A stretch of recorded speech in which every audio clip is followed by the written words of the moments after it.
2020년 8월 9일 우리에게 주시는 하나님의 말씀은 열왕기상 18장 36절부터 40절까지의 말씀입니다. 제가 봉독해 올리도록 하겠습니다. 열왕기상 18장 36절부터 40절까지의 말씀입니다. 저녁 소재 드릴 때 이르러 선지자 엘리야가 나아가서 말하되 아브라함과 이삭과 이스라엘의 하나님이 여호와여 주께서 이스라엘 중에서 하나님이신 것과 내가 주의 종인 것과 내가 주의 말씀대로 이 모든 일을 행하는 것을 오늘 알게 하옵소서.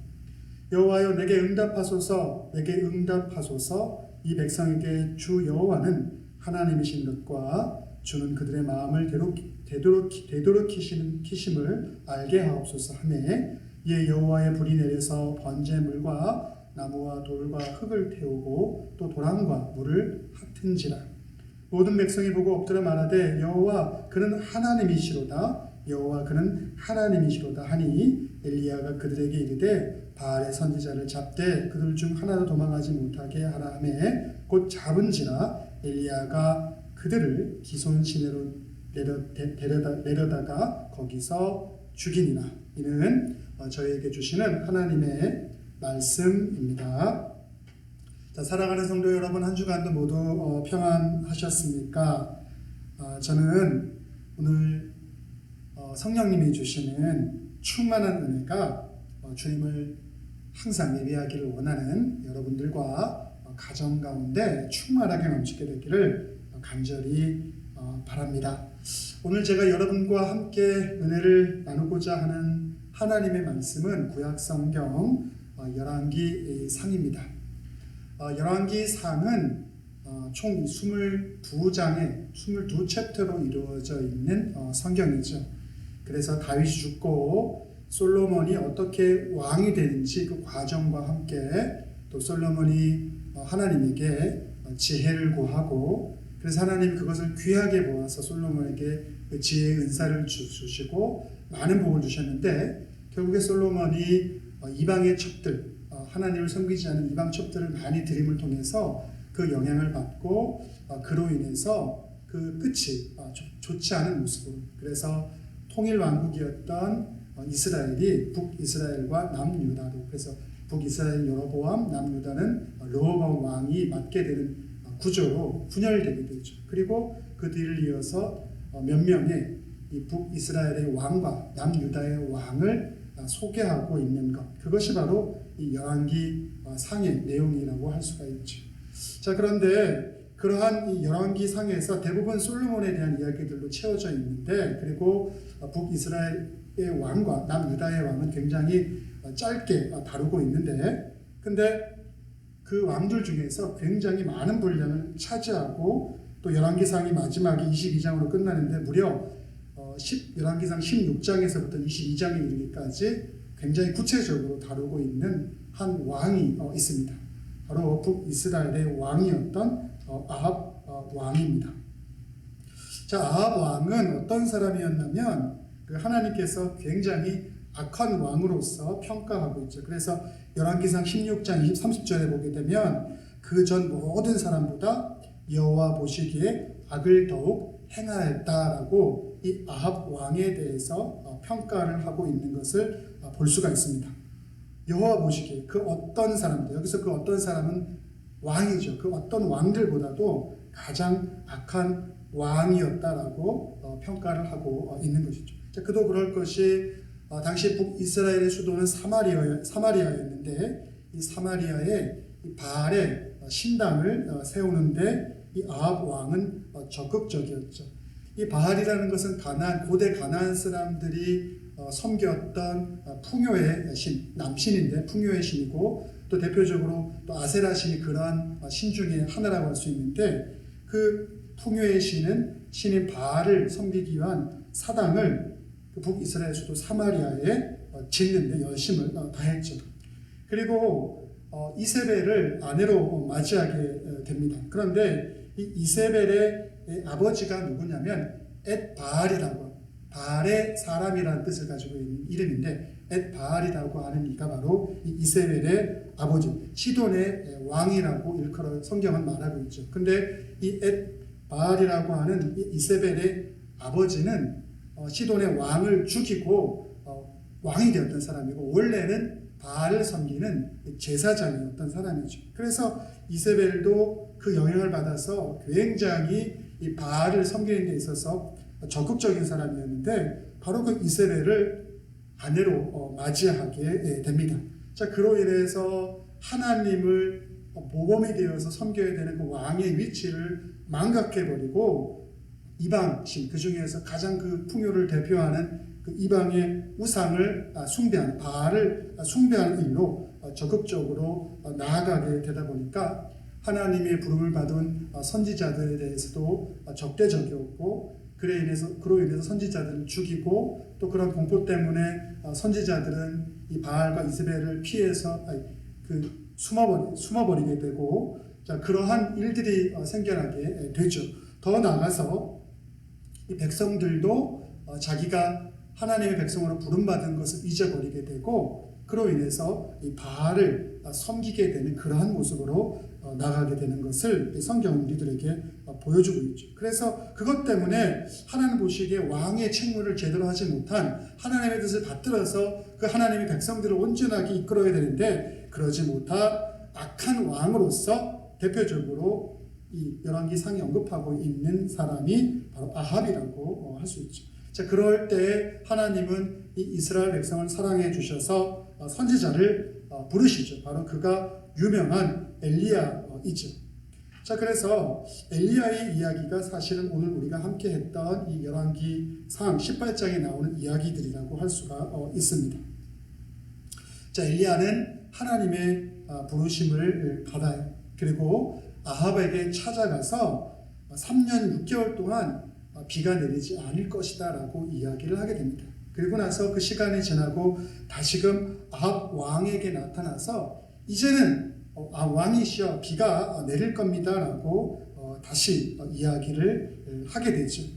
자, 그런데 이 비가 내리기 전에 우리로 얘기한다면 지금 굉장히 가뭄이 심해서 그로 인해서 비가 절박한 상황이니까 이게 얼마나 절박한 필요겠어요. 그런데 그래서 빨리 비가 내리고 가뭄이 해결되는 것을 기다리는 것. 우리 개인적으로 놓고 본다면 어떤 긴급한 정말 절박한 기도가 있어서 그 기도를 드렸는데 그 기도가 응답받아서 결과적으로 그 문제가 해결되는 것을 간절히 바라는 그러한 찰나였죠. 자, 그럼에도 불구하고 비가 내리는 것보다 오늘 보니까 엘리야가 이스라엘 백성과 또 아합 왕과 이세벨 여왕과 또 하나님의 백성들 또 이방 사람들에게 분명히 보여주고자 하는 다른 메시지가 하나 있었던 것을 볼 수가 있습니다. 그래서 본문에 보게 되면 이스라엘 백성들을 이 엘리야가 갈멜산으로 모으고 갈멜산에 하나님을 향한 제단을 쌓게 합니다. 그리고 바알을 숭배하는 선지자들을 또 450명을 그곳으로 모으게 되죠. 그러면서 정말 세상을 다스리시고 통치하시는 분이 누구인지, 그 주권자가 누구인지, 그리고 그것에 대해서 기도를 응답함을 통해서 우리의 문제를 해결해 주시고 우리를 친히 온전하게 이끌어 주시는 분이 누구인지를 세상 가운데 이 비가 내리기 전에 먼저 그러한 것을 깨닫게 하고 그것을 알게 하기 위해서 우리에게 필요한 것이 있었는데 특별히 이스라엘 백성들에게 필요한 것이 있었는데 하나님을 예배하는 것이고 예배하되 하나님 앞에서 진정으로 온전한 모습으로 거룩한 백성으로서 그들의 위치를 되찾는 것, 그 과정이 중요한 거죠. 우리가 필요가 있어서 무엇인가를 구하기에 앞서서 우리가 하나님의 백성으로서 온전하지 못한 것이 있다면, 우리가 거룩하지 못한 것이 있다면 그 부분에 대해서 먼저 돌이키고 회개하고 그 부분을 깨끗게 함을 통해서 하나님에게 온전한 모습으로 나아감을 통해서 그 이후로 응답이 오는 것을 기다리는 그러한 신앙의 선순환적인 과정을 오늘 영적으로 굉장히 분별력이 있었던 엘리야는 이스라엘 백성들에게 보여주고 또 오늘을 살아가는 우리들에게도 그 모습을 보여주기 위해서 오늘 이 본문의 말씀을 우리들에게 기록하고 전해주고 있는 것이죠. 자, 그래서 물이 필요할 때, 물이 간절히 필요해서 가뭄을 해결해야 될 이때에 엘리야가 제단을 쌓고 하늘로부터 구한 것은 무엇이냐면 하나님이 그들 가운데 누가 하나님이신 것을 보여주는 것. 그래서 바알을 숭배하는 선지자들과 하나님의 부름받아서 하나님이 누구신지를 세상 가운데 드러내기를 원하는 이 엘리야 중에서 누가 진정으로 하나님의 부름을 받고 또 하나님의 뜻에 합당하고 또 누가 진정으로 세상을 통치하는 왕인지를 보여주기를 간절히 바라고 있죠. 그리고 그 상징으로서 원하고 소망하는 것이 무엇이었냐면 바로 불을 하늘로부터 내려달라고 이렇게 간절하게 말씀하고 있죠. 자, 불이라는 것은 성경에서 우리에게 보여주고자 하는 상징적인 의미가 있는데 그것은 바로 하나님의 화해와 용서의 상징이기도 하고 더 나아가서 공의와 심판을 우리에게 보여주는 그러한 상징이기도 한 것이죠. 한편으로는 사랑으로 우리를 포용해주고 더 보듬어주는 부분이고 또 한편으로는 거룩하지 못한 것에 대해서 분명한 공의의 모습을 보여주는 것이 바로 이 불이라고 할 수가 있는 것이죠. 그러니까 하나님 앞에서 우상을 숭배하고 온전하지 못한 백성들 가운데 그들이 먼저 하나님 앞에서 용서를 받고 하나님 앞에서 죄에 대한 씻음을 받고 그리고 다시금 거룩한 모습으로 거듭남을 통해서 하나님을 쫓아가게 될 때 그럴 때 하나님께서 그들과 다시 함께 동행하시고 또 그들을 일으켜 세워주시는 것을 우리들에게 보여주고 있는 것이죠. 그러면서 이 이스라엘 백성들이 또 오늘을 살아가는 우리들이 우리의 필요를 하나님 앞에 먼저 구하기에 앞서서 우리가 본질적으로 가장 먼저 하나님 앞에서 알고 구해야 될 것이 있는데 그것이 무엇인지를 자신이 하나님 앞에 드리는 기도를 통해서 오늘 우리들에게 분명하게 보여주고 있는 것이죠. 그래서 오늘 우리가 읽었던 이 열왕기상 18장 36절부터 40절은 바로 하나님 앞에 가장 본질적인 기도를 드리고 있는 엘리야의 모습을 보여주고 있는 것이고 우리 또한 우리의 필요를 위한 기도에 앞서서 엘리야가 드렸던 그러한 기도를 하나님 앞에 드릴 수 있어야 함을 말씀하고 있는 것이죠. 자, 그렇다면 바로 엘리야가 하나님 앞에 드렸던 기도 그리고 하나님 우리에게 원하시는 가장 본질적인 기도의 모습은 무엇일까? 자, 그것을 오늘 우리가 좀 살펴보아야 되는데 세 가지 정도를 오늘 본문은 우리들에게 이야기를 하고 있죠. 여호와가 이스라엘의 참된 하나님이신 걸 아는 것. 우리가 믿는 성경에서 말하는 우리의 하나님 예수 그리스도와 성부성자 성령이 이 세상에서 가장 진정한 진리자 참된 하나님이신 것을 우리가 아는 것. 다른 우상에 대해서 눈 돌리지 말고 그것을 아는 것. 그것이 가장 중요한 것임을 말하고 있죠.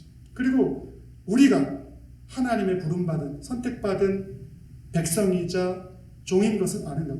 오늘 엘리야가 바알의 450명이 진짜 하나님께 선택받은 인가 아니면 자신이 하나님께 부름받아서 하나님의 능력이 자신의 기도를 통해서 드러나는 것인가를 하나님 앞에서 간절하게 기도하였듯이 바로 그러한 것을 간구하는 기도 그리고 그러한 과정을 통해서 세상의 권력 때문에 바알을 믿는 선지자들을 따라가야 될 것인가 아니면 엘리야를 따라가야 될 것인가 백성들 가운데 마음의 결정을 하지 못하고 있었는데 거기서 진정으로 하나님이 누구신지를 깨닫고 그 마음 가운데 엘리야가 진정한 하나님의 부름받은 선지자인 것을 알음을 통해서 그를 따르고 그를 따름을 통해서 바알 선지자들을 처단하고 그것을 통해서 하나님이 이 세상 가운데 이스라엘 백성들에게 원하는 거룩함을 쫓아갈 수 있었던 그런 결단을 이스라엘 백성들이 하게 되는데 그것처럼 그들의 마음도 새롭게 되고 변화하게 되는 것 그 모습을 보여주고 있고 바로 그러한 것을 가능하게 하시는 분이 하나님이신 것을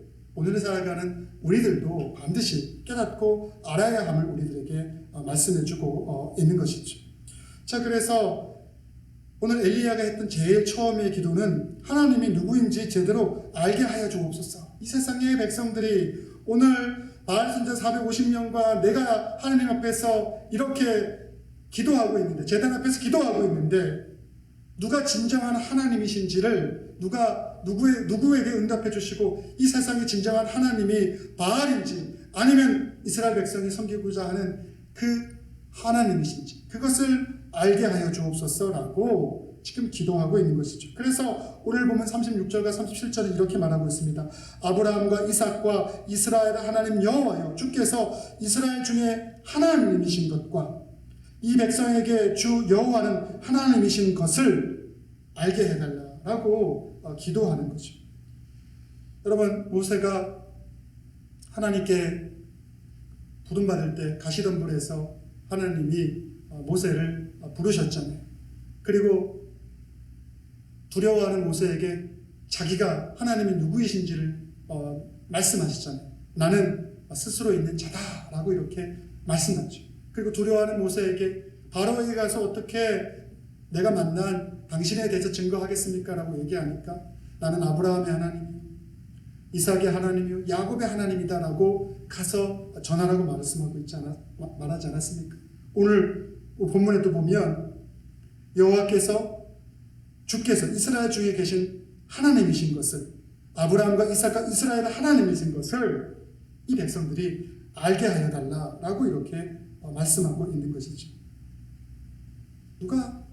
우리가 믿는 하나님이 어떤 하나님이신지를 하나님에 대해서 제대로 알게 해달라고 이렇게 기도하고 있는 것이죠.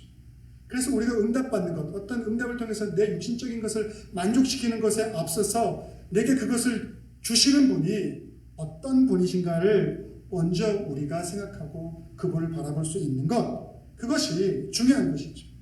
다윗도 그랬고 모세도 그렇고 야곱도 그렇고 믿음의 성경이 말하는 그 모든 이들은 하나님이 어떤 분이신지를 먼저 알았기 때문에 그들이 믿음의 길을 걸어갈 수 있었지. 다윗이 하나님이 어떤 분이신 줄 알았기 때문에 자기를 해방하고 자기에게 힘들게 하는 사울에 대해서 함부로 대적하지 않았지. 모세가 위대한 지도자로서 부름받았지만 모세가 자기의 잘못 때문에 너는 가나안 땅에 들어가지 못할 것이라고 말하는 것에 대해서 하나님이 어떠한 분이신지 알았기 때문에 그것에 대해서 순응할 수가 있었지. 야곱도 하나님이 자신의 그 고단한 인생 가운데 어떠한 일들을 베풀어 주신지를 알아서 그 과정을 통해서 하나님이 어떤 분이신지를 알았기에 하나님의 향해서 하나님이 주시고자 하는 가장 귀한 복을 끝까지 포기하지 않았던 것을 성경은 우리들에게 보여주고 있지. 그래서 호세아 선지자도 이렇게 말했습니다. 하나님을 힘써서 알자고 말했습니다. 그리고 그렇게 하나님을 힘써서 알지 못하는 이스라엘 백성들이 하나님에 대한 지식이 없는 것에 대해서 안타까워한 것을 호세아서는 우리들에게 또한 보여주고 있는 것이죠. 근데 우리는 하나님을 나의 힘으로 스스로 알 수 없습니다.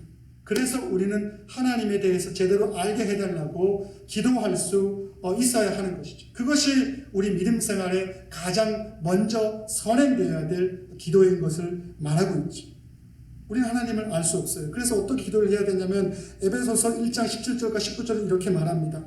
우리 주 예수 그리스도의 하나님, 영광의 아버지께서 지혜와 계시의 정신을 하나님의 자녀들에게 주사 하나님을 알게 하여 주옵소서라고 간구하는 것을 볼 수가 있어요. 그래서 그것으로 인해서 하나님의 백성들이 마음의 문을, 그런 기도의 능 때문에 하나님이 그들의 마음의 문을 열어주셔서 하나님께서 그 백성들을 불러주신 소망함이 무엇인지를 깨닫게 해달라고 말씀하고 있죠. 그리고 하나님이 그러한 하나님의 자녀들에게 베풀어 주신 크신 능력이 얼마나 대단한 것인지를 하나님의 백성들이 알고 깨닫게 하여 주시옵소서라고 에베소서 1장 17절과 19절은 말씀하고 있는 것이죠. 그래서 우리가 다른 많은 것을 구할 수 있지만 가장 먼저 하나님에 대해서 내가 잘못 이해하고 있는 부분이 있다면 하나님에 대해서 화해하시고 용서하시고 하지만 공의로서 우리를 다뤄주시는 하나님에 대해서 제대로 먼저 그분을 알게 해달라고, 혹여나 우리의 생각이 세상 것 때문에 하나님에 대한 우리의 인식이라는 것이 하나님이 바라시는 상에서 조금 더 멀어져 있다면 다시금 하나님에 대해서 제대로 알게 해달라고. 그래서 세상 것을 붙잡는 것이 아니라 하나님을 붙잡고 하나님을 의지하고 하나님을 향해서 나아가게 해달라고 우리는 기도할 수 있어야 할 것입니다. 자, 두 번째로 엘리야가 기도했던 것은 무엇이냐면 하나님의 음성을 지혜롭게 들음을 통해서 하나님이 원하시고 바라는 것을 잘 분별할 수 있게 해달라고 기도했죠. 그래서 그 의미가 무엇이냐면 바로 내가 하나님의 종된 것임을 알게 해 주십시오라고 기도하는 거죠. 우리도 얘기한다면 우리가 하나님의 자녀이고 우리가 하나님의 종으로 부름받아서 사명을 감당해야 할 존재인 것을 우리로 하여금 잘 깨닫고 분별하고 알게 해주셔서 우리에게 주어진 일들을 잘하게 하여 주옵소서라는 기도를 할 수 있어야 한다는 것이죠. 그래서 오늘 보면 36절은 말합니다. 내가 주의 종이 됨과 내가 주의 말씀대로 이 모든 일을 행하는 것을 오늘날 알게 하옵소서. 엘리야가 기도했을 때 그것을 응답하신 이유, 하나님께서 그것을 왜 응답하셨을까? 하나님께서 보시기에 합당한 모습으로 하나님을 찾고 주의 종으로서 주의 자녀로서 하나님의 뜻이 이 땅 가운데 이루어지기를 바라는 그런 마음으로 주를 향해 나아갔기 때문에, 그래서 하나님이 원하시고 하나님이 바라시는 것이 우상을 숭배하고 물질을 숭상하고 권력을 숭상하고 명예를 숭상하고 자기의 소욕을 쫓아가는 것이 아니라 하나님의 거룩함 앞에 철저하게 무릎 꿇는 것이라는 것을 아는 것, 그것이 바로 종의 자세이고 하나님의 자녀들의 자세인데, 바로 그런 하나님의 뜻을 우리가 제대로 알게 하여 주옵소서라고 기도하는 것이 너무나 중요하다고 말하고 있는 것이죠. 여러분 알고 있지 않습니까? 지혜로는 자와 동행할 때 우리는 더욱더 풍요롭고 지혜로워집니다. 하지만 지혜롭지 못한 자와 동행하고 악한 자와 동행하게 될 때 우리는 그 지혜롭지 못한 자와 동행함으로, 그 악한 자와 동행함으로 우리의 삶의 결과가 아름답지 못하게 되는 것을 우리는 알 수가 있죠. 우리의 연애 시대를 한번 생각해 본다면 아마 많은 기억들을 가지고 있으실 거예요. 그런데 그렇잖아요. 우리가 남자가 여자를 만나서 연애를 할 때, 그리고 관계가 조금 더 깊어져서 결혼을 좀 해야겠다, 특별히 선을 보거나 이렇게 만나게 될 때 우리들이 서로 바라보는 게 무엇입니까? 상대방의 부모가 어떤 사람인지를 살피지 않습니까? 또 상대방이 만나는 친구들이 어떤 부류의 친구들을 서로가 두고 있는지를 살펴보지 않습니까? 그것을 통해서 그 사람이 어떤 부모, 어떤 사람을 어울리는 것을 통해서 그 사람에 대해서 좀 더 객관적인 판단을 할 수 있기 때문인 것이죠. 그래서 하나님의 백성은 하나님이 기뻐하시는 자, 하나님의 뜻을 행하고 하나님이 기뻐하는 것을 가까이 하고 그런 삶을 살기를 위해서 노력하는 자들과 함께하는 것을 하나님은 좋아하시죠. 세상의 가치관을 가지고 하나님 말고 다른 우상과 물질의 숭담을 통해서, 그것을 통해서 자기의 욕심을 채워가는 그러한 생각과 가치관을 가진 사람들과 하나님의 거룩한 자녀들이 함께 어울리는 것에 대해서 그렇게 기뻐하지 않으시는 거죠. 그들을 사랑하지 말고 그들을 섬기지 말라는 의미가 아니라, 그런 것으로 인해서 우리의 거룩함이, 하나님을 향한 우리의 사랑의 마음이 하나님의 뜻을 지키고자 하는 우리의 그러한 믿음과 결단이라는 것이 영향을 받지 말아야 함을 우리들에게 이야기하고 있는 것이죠. 저는 구약 성경에 나오는 룻이라는 여인을 참 좋아합니다. 이 여인이 얼마나 힘든 상황 가운데 놓여 있었습니까? 모압의 여인이었는데 자기 남편을 먼저 잃어버리게 되고 자기의 땅으로 돌아갈 수 있었음에도 불구하고 자기 어머니를 따라서 고생길을 향해서 어머니가 섬기는 신과 어머니가 살아가는 그 방식을 따라서 예루살렘으로 돌아간 그 룻이라는 여인이 룻기에 보면 나오게 되죠. 근데 그 고백이 참 예쁘지 않습니까? 어머니의 하나님이 내 하나님이요, 어머니의 백성이 내 백성이며 어머니가 사는 곳이 내가 사는 곳입니다. 믿음의 자녀, 하나님을 섬기는 그러한 모습으로 살기를 결단하고 나가는 그 어머니의 그 뜻을 나도 따라서 하나님의 백성으로서, 비록 내가 이방 여인이지만 살기를 원합니다라고 결단하고 환경적인 유익함보다는 믿음을 따라서 행하고 나아갔던 그 여인 룻. 그래서 하나님은 예수님의 족보에 룻의 이름이 올라가게 되는 큰 복을 허락해 주셨던 것을 성경은 우리들에게 말씀하고 있죠. 그런데 이러한 믿음이라는 것은 너무나 쉽지가 않습니다. 왜냐하면 우리의 마음이 너무나 갈대와 같아서, 그리고 우리의 귀가 너무나 얇아서 하나님이 우리에게 주시고자 하는 그것에 귀를 기울이기보다는 오히려 그렇지 않은 것에 귀를 기울일 때가 많죠. 그래서 사도 바울이 디모데 후서 4장 3절에 이렇게 말합니다. 바른 교훈을 받지 아니하며 귀가 가려워서 자기의 사욕을 쫓을 스승을 많이 두고 또 그 귀를 진리에서 돌이켜 허탄한 이야기를 쫓으려고 한다. 우리 믿음에 관한 것들, 하나님이 원하고 바라시는 것들보다 세상에서 내 욕심을 채워줄 만한 그 이야기들에, 그 허탄한 것들에 귀를 우리가 기울일 때가 많지. 그래서 특별히 이 귀가 가벼운 사람들은 오늘 이 말씀을 통해서 더욱더 하나님이 우리에게 주시고자 하시는 음성에 귀를 기울일 수 있게 되기를 간절히 바랍니다. 요한복음 10장 4절과 5절에 이렇게 말합니다. 양들이 그의 음성을 아는 고로 따라오되 타인의 음성을 알지 못하는 고로 타인을 따르지 아니하고 도리어 도망간다라고 말하고 있습니다. 양들조차도 목자의 그 목소리를 알고 그것을 따라갑니다. 제가 예전에 몽골에 선교 여행을 갔던 적이 있었는데, 몽골이 굉장히 초원이 넓은 나라지 않습니까? 그래서 말을 탈 기회가 여러 번 있었습니다. 자, 그런데 몽골 말들을 말을 듣게 하려면 한국말로 우리가 이리야 그러면 말들이 막 달려가게 되는데, 한국말로 몽골 말들한테 이리야 그러면 몽골 말이 그 이야기를 안 들어요. 대신에 몽골어로 추추라고 했을 때 그게 이리야 이런 뜻인데, 그 몽골 말들이 이게 지금 나를 타고 있는 사람이 달리라고 하는 거구나 라는 것으로 알고 그때서야 뛰기 시작하는 것을 볼 수가 있습니다. 심지어 양도 그렇고 말도 그렇고 자기들이 들어야 될 것을 듣고 그것에 반응하는데, 우리가 하나님의 자녀로서 하나님의 종으로서 주인이 우리에게 말씀하는 것을 듣고 그것에 반응할 수 있어야죠. 우리 스스로는 바로 그런 존재가 되게 해달라고 하나님 앞에 기도할 수 있어야 하는 것이죠. 자, 그리고 또 오늘 엘리야가 기도한 한 가지가 더 있는데, 그게 뭐였냐면 본문 37절에 나옵니다. 오늘 18장 37절에 주는 저의 마음으로 돌이키게 하시는 것을 알게 하옵소서 하매. 자, 이게 무슨 말이냐면 누가 하나님의 진정한 종인지를 하나님이 깨닫게 해주시고 알게 해주심을 통해서 이스라엘 백성이 마음을 돌이키는 거예요. 세상 권력이 무서워서, 이세벨이 무서워서, 아합 왕이 무서워서, 바알 선자들이 무서워서 그들을 쫓아갔었는데, 근데 알고 보니까 그게 아닌 거예요. 그래서 결단하지 못하고 이러지도 못하고 저러지도 못하고 있었는데, 이제 진정으로 이 세상의 진정한 세상을 통치하고 다스리시는 왕이 누구인지 이제 그들이 알게 되었을 때 그들이 마음을 돌이켜서 다시금 하나님을 쫓아가고자 하는 그러한 백성이 되게 하여 주옵소서라고 말씀하고 있는 것이죠. 하나님은 우리에게 정말로 좋은 마음을 주시죠. 거룩한 마음을 하나님은 주시죠.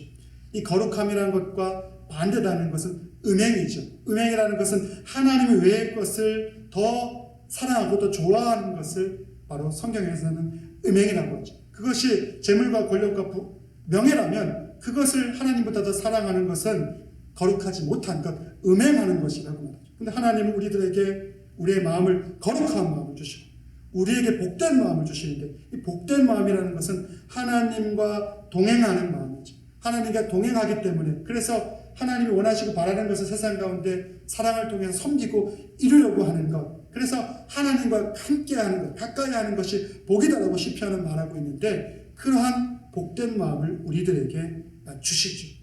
그리고 우리에게 자기만을 생각하는 이기적인 마음이 아니라 다른 사람에 대해서 넓은 마음, 그런 포용할 수 있는 마음을 하나님은 우리들에게 주시죠. 그리고 또한 하나님은 우리들에게 흔들리는 갈대와 같은 그러한 마음이 아니라 견고한 마음을 주셔서 우리의 믿음이 세상의 여러 가지 풍파 속에서도 흔들리지 않는 그러한 마음들을 우리에게 주시죠.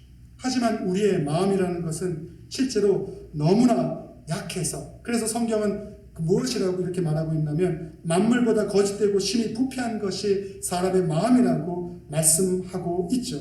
하지만 그렇게 약하고 연약한 것이 사람의 마음에도 불구하고 하나님께서 동행하시고 함께하시고 고쳐주시고 변화시켜 주신다면 그 모든 것이 바뀌어지는 것을 또한 고백하고 있는데, 이렇게 고백하죠. 여호와여, 주는 나의 찬송이시오니 나를 고치소서. 그리하시면 내가 낫겠나이다. 나를 구원하소서. 그리하시면 내가 구원을 얻겠나이다 라고 고백하고 있는 것이죠. 하나님이 우리의 연약한 마음을 거룩하고 복되고 포용적으로 그리고 믿음에 견고하게 서 있을 수 있도록 바꿔주신다라고 분명하게 말씀하고 그것을 믿고 더 간구할 것을 우리들에게 말씀하고 있는 것이죠. 그래서 우리의 마음이라는 것이 하나님이 주신 이러한 풍요로운 마음으로 우리가 살아가지 못하게 된다면 우리의 믿음이라는 것은 자라지 못하고 성장하지 못하고 세상의 시험 가운데 또 부패해지고 쓰러질 수밖에 없는 것이죠. 그래서 우리는 그러한 마음 가운데 살아가서는 안 된다는 거예요. 그래서 사도행전에도 보면 이렇게 하나님의 백성들에게 격려의 말씀을 주고 있는데 마음을 굳게 하여 믿음에 굳게 서라라고 말씀하고 있는 것이죠. 그리고 또 이렇게 말합니다.